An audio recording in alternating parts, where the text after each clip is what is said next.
was just having such a lovely rest. Hello, C3 kids. Hello, C3 Tots. How good to see you. Are you ready for today's true story from the Bible? It's from Luke chapter 6 and it's about the Sabbath. Now, Sabbath is quite a tricky word, isn't it? But I want you to remember when we go and read it in the Bible that whenever I say the word Sabbath, it just means day of rest. Sabbath means rest. Okay? So are you ready? Let's start at verse 1. One Sabbath, Jesus was going through the cornfields and his disciples began to pick some ears of corn, rub them in their hands and eat the grain. Now I've got my ear of corn just here. Ooh. So they were going along through the cornfields, picking a bit of corn off, rubbing it in their hands to get it ready for them to eat, and then eating it. Yum. So they were having a little picnic in the fields. Brilliant.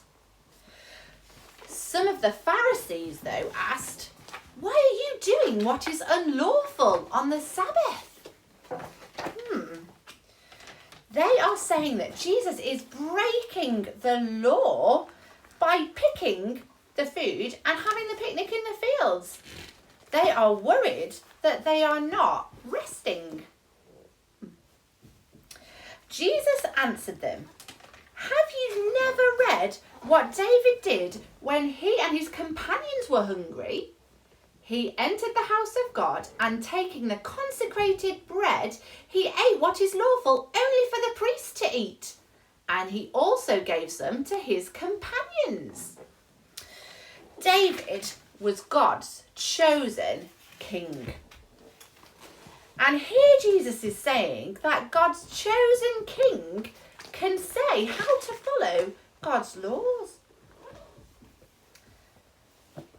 Then Jesus said to them, "The Son of Man is Lord of the Sabbath." Wow. Who is God's chosen forever king? It's King Jesus. And he is saying to everyone there, he is God, and so he knows best how to follow God's laws. On another Sabbath, he went into the synagogue and was teaching. A man was there whose right hand was shriveled. Oh no, this man couldn't use his right hand. He couldn't throw and catch a ball. He couldn't climb a tree. He couldn't do handstands. That is really sad. The Pharisees and the teachers of the law were looking for a reason to accuse Jesus. So they watched him closely to see if he would heal on the Sabbath. Now, the Pharisees don't like Jesus very much, do they? And they're trying to watch him to try and catch him out and get him into trouble.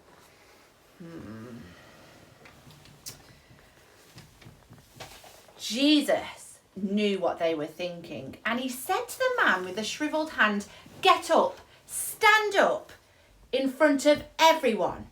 So he got up and he stood up. Then Jesus asked them, "I ask you, which is lawful on the Sabbath? To do good or to do evil? To save life or to destroy it?" Well, Jesus is not going to ignore someone who's in need, is he? To leave this man sad when he could do something about it? No way. Then he looked at them all and he said to the man, "Stretch out your hand." And immediately it was completely restored. Jesus is the Lord of rest, isn't he? But it's not about not being able to do this or that. It's about enjoying God's goodness and his rescue. Jesus healed that man and he could do things he could never do before. He could catch that ball. He could climb trees. He could do handstands. He could enjoy life. Jesus makes things better. It's like looking through a window the world that we get to enjoy when Jesus comes back. A world that is good, that is perfect. That is the blessing that Jesus brings. Now, sadly, the Pharisees don't see that.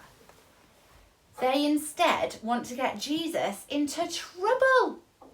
And that means that they won't get to enjoy his rest themselves. Listen to verse 11. The Pharisees were furious and began to discuss with one another what they might do to Jesus. Oh dear. Now we can either accept Jesus' rest or we can ignore Jesus' rest. But if we ignore his rest, we won't get to enjoy new creation with him forever. To help us remember that story, you should have all got a craft bag when you left on Sunday. And we're going to make our windows. This is to help us remember that we can glimpse through to the new creation because Jesus is the Lord of rest. So you'll all have a picture you can colour in and some lovely animal stickers to decorate your picture and then put it into the window. I hope you really enjoy doing that, and I hope you've really enjoyed our story time today. Bye everyone.